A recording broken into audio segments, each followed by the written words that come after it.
एक बार गौतम बुद्ध एक गांव में लोगों को कुछ समझा रहे होते हैं। सभी गांव वाले उन्हें बड़ी प्रेम से सुन रहे होते हैं। उन गांव वालों में एक व्यक्ति किसी दूसरे गांव का भी बैठा बुद्ध को सुन रहा होता है।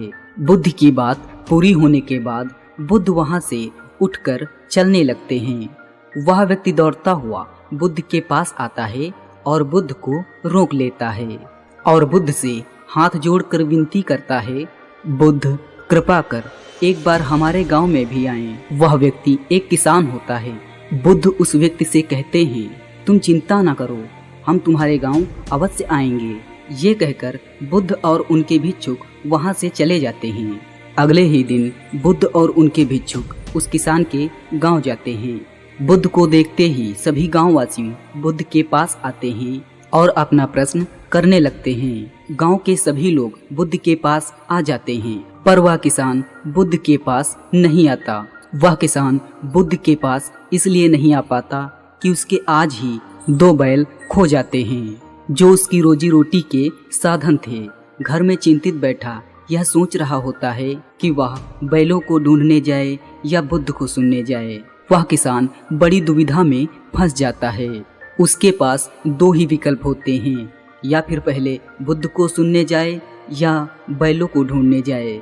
बहुत देर सोचने के बाद वह एक विकल्प चुनता है और सबसे पहले वह अपने बैलों को ढूंढने के लिए जाता है। उधर बुद्ध उस किसान का इंतजार कर रहे होते हैं जिसने उनको बुलाया था।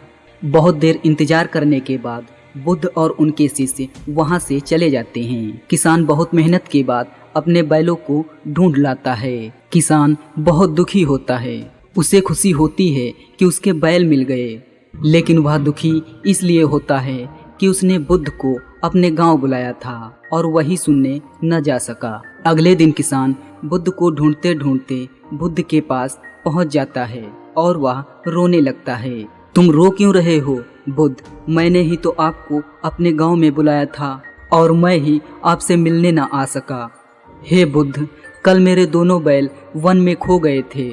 मेरे पास सिर्फ 2 विकल्प थे, या मैं पहले आपको सुनने आऊं या मैं अपने बैलों को ढूंढूं। बैल मेरी रोजी रोटी है और यदि वो नहीं मिलते तो मेरे भूखे मरने की नौबत आ सकती थी, इसलिए मैं उन्हें ढूंढने चला गया। मुझे माफ करे बुद्ध, मैंने आपका अपमान किया है। बुद्ध उस व्यक्ति से कहते हैं, यदि तुम उस समय मुझसे पूछते कि तुम्हें क्या चुनना चाहिए तो मैं वही कहता जो तुमने किया है। यदि तुम पहले मुझे सुनने आ जाते तो तुम मेरा एक भी शब्द नहीं सुन पाते। तुम केवल अपने बैलों के बारे में ही सोचते, परंतु अब तुम्हारे बैल मिल गए हैं। अब तुम हमें आराम से सुन सकते हो। मैं बहुत खुश हूँ ये जानकर कि तुमने पहले कर्म को चुना है। बुद्ध की बात सुन उस किसान के मन से बोझ उतरता है और वह बुद्ध को बैठकर आराम से सुनता है। तो दोस्तों, इस कहानी से हमें यही सीख मिलती है कि किसी भी इम्पोर्टेंट काम को अर्जेंट बनने से पहले करें।